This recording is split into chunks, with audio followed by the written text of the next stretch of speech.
And it turns out that at the very end of the 9,000 whatever, only 98 are still in school. So how do we maintain the numbers in schools once we get them there? How do we catch these kids? That's a tough question. Yeah. And you have to understand that in the environment in which we're raising these kids, right? That has a lot to do with it. And I think that we're going back to this issue of your home, of your upbringing, of the values that you were taught at home. That has a lot of impact on how you're going to succeed in life.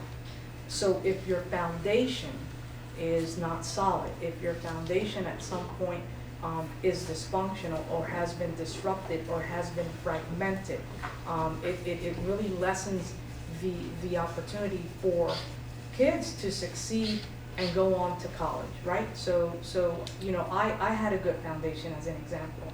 I had a good upbringing. I had, you know, a strong, solid foundation. My parents came from Puerto Rico, seeking for economic opportunity. But I remember in my home, you know, that at 6 o'clock we ate dinner, and we had to, you know, the rule in the house was you have to do your homework. We're going to sit at the table, and you're not going to go to bed until this is done. You know, so there were certain things that were done in the home, and practices that were done in the home that you take that with you as a child and then as an adult, and then you graduate college, and that stays with you. So we've got to get back to the basics, and the basics starts in the home. And we've got to deal with the family system. We just can't deal with the child. It has to be together. And I think that the family right now is fragmented. It's very fragmented, and we've got to do a lot of education and awareness on bringing that back together.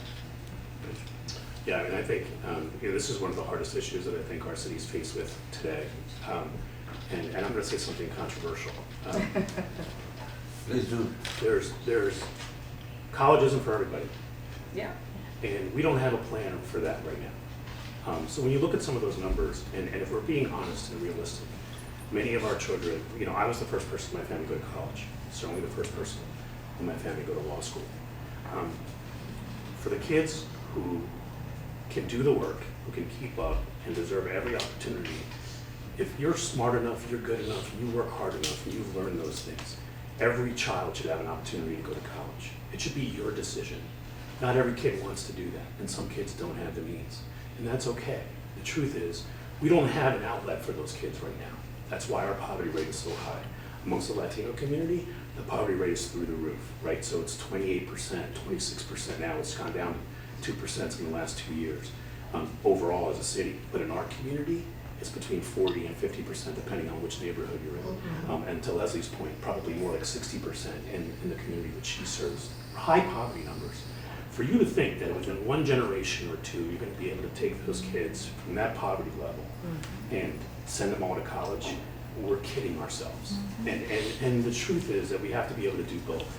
We have to identify the kids that we can save and they can work hard, and we're going to put in the work and create those opportunities and those pipeline programs, not when they're 13, but when they're 3, right? Because we know that if they're not reading at grade level by third grade, they're so far behind in catching up, right?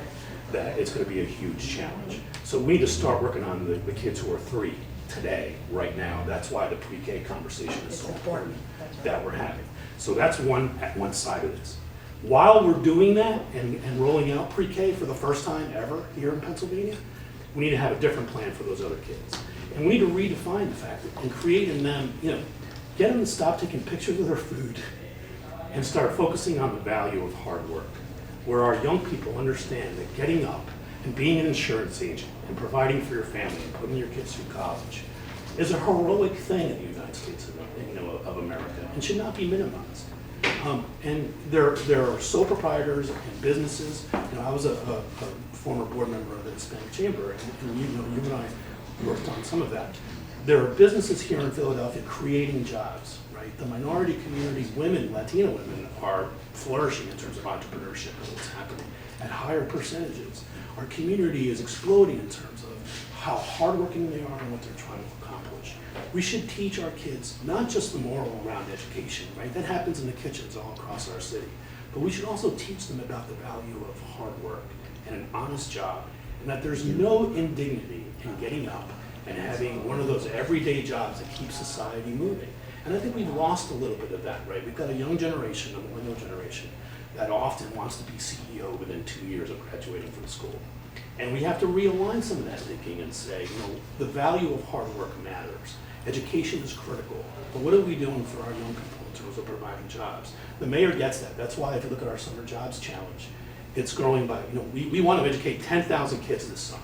We struggled to get that many last year, right? The companies, the business community, all of us need to realize the importance, because those summer jobs lead to permanent jobs. And kids get engaged, and I've hired a number of interns who've interned in my office and end up staying because they proved themselves and did a really good job.